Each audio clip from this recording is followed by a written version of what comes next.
In every man's life, there comes a choice between two paths.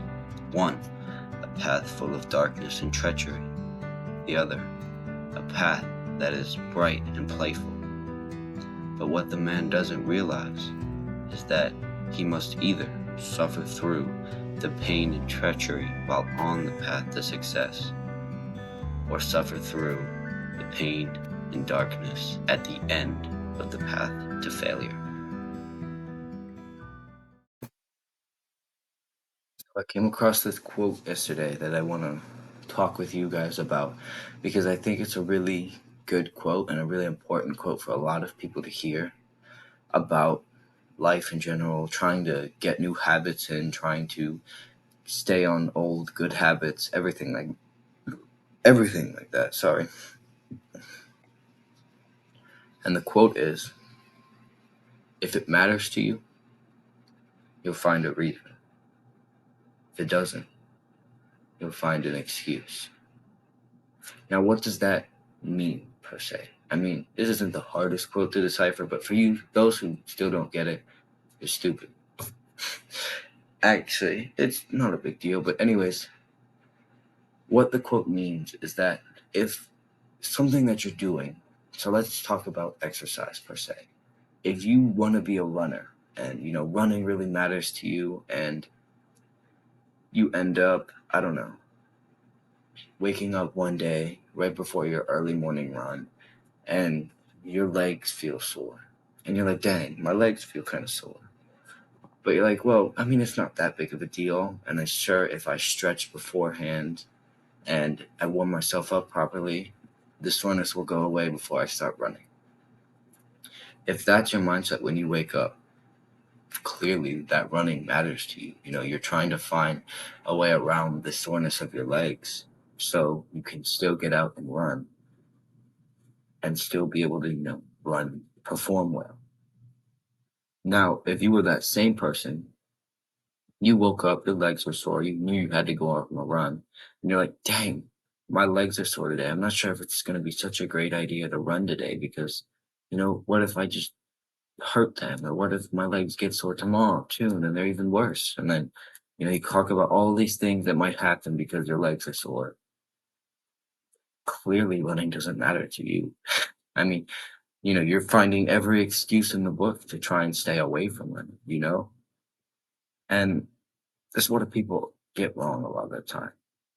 Because some people will hear this and be like, dang, I don't want to go today, so I must not like it. Not necessarily the case. There are always going to be days when you don't want to do something. Like for me, I don't want to do martial arts some days. I don't want to go to karate some days. But most of the time, 90% of the time, I'm like ready to go to karate. I want to go early so I can talk to my friends. I want to, take harder classes. I want to get private lessons about other things. And 99% of the time, I'm very excited to go. I'm trying to bargain to go to more classes, go to later classes. So clearly it does matter to me, right? But on the other hand, something like swimming, I found that, especially in the last couple of months, almost every time I'm going swimming, I'm trying to make an excuse as to not go. Oh, my legs are sore. I think they might be injured. Oh, my back is injured. Oh, today we're not even really going to do anything. I found that I'm making these excuses often, and I've actually gone to less practices than I normally would because of these excuses. So clearly, swimming does not matter to me. Every day, I'm trying to find an excuse not to go. So clearly, it doesn't matter to me. I mean, it's the same thing with working out, and this is what a lot of people get wrong. If you are trying to find excuses to not meditate, to not go work out, to not, I don't know, do martial arts, they do not matter to you, and I would stop them. And I know people are going to say, "Whoa, you're telling us to not go to the gym?" Yes. If you are constantly finding excuses as to why not going to the gym, clearly you're not putting the best effort in when you're at the gym. Clearly you don't want to do it, and it's probably not even helping you that much. So stop going to the gym.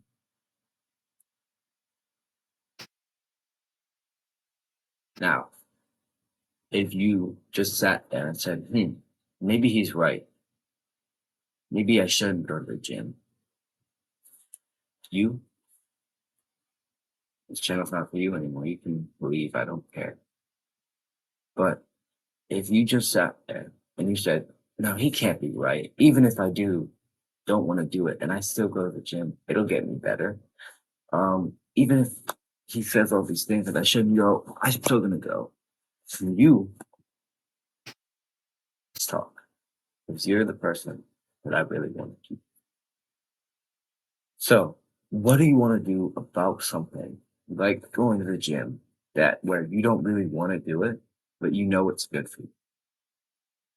Well, one, if you're following a workout plan that someone else made, that could be a big issue.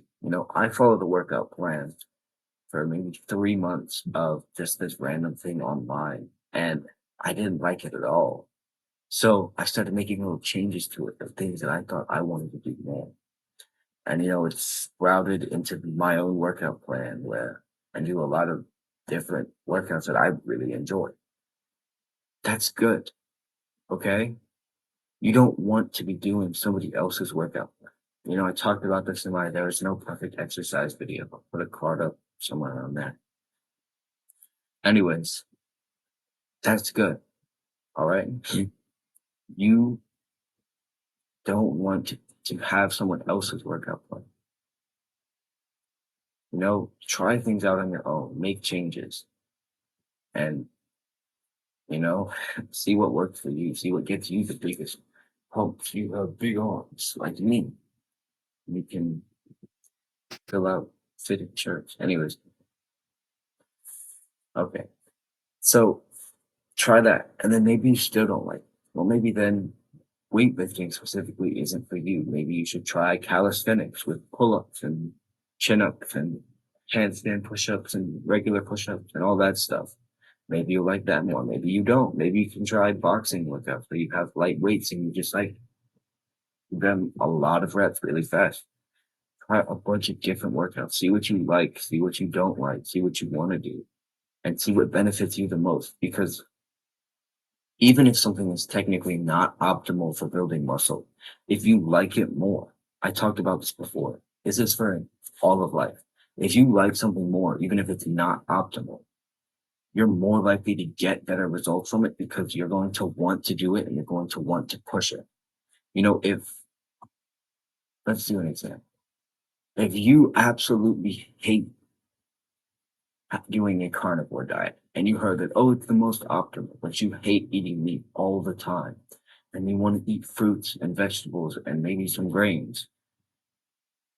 Honestly, I think you might get more results from eating the fruits, vegetables, and grains because with a carnivore diet that you hate going on, there's a really, really high likelihood that you were going to end up cheating on your diet more often than if you went on a diet where you were able to eat the fruit, vegetables, and grains that you really like, plus the meat as well. You ate that as a little less strict. Maybe it wasn't perfectly optimal, but if you like the diet you are on, you are going to stay on that diet for longer.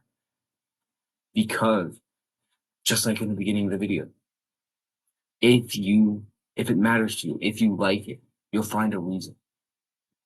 You'll find a reason to stay on the diet. You'll find a reason to not eat the junk food. But if you don't like it, if it doesn't matter to you, like a carnivore diet, for example, if you like eating meat only, it's just not obviously doesn't apply to you, but it apply to other parts of your life similar. Like, anyways, if you don't like it, doesn't matter to you. You'll find an excuse. You'll find an excuse to eat the junk food. Oh, I just finished AP testing.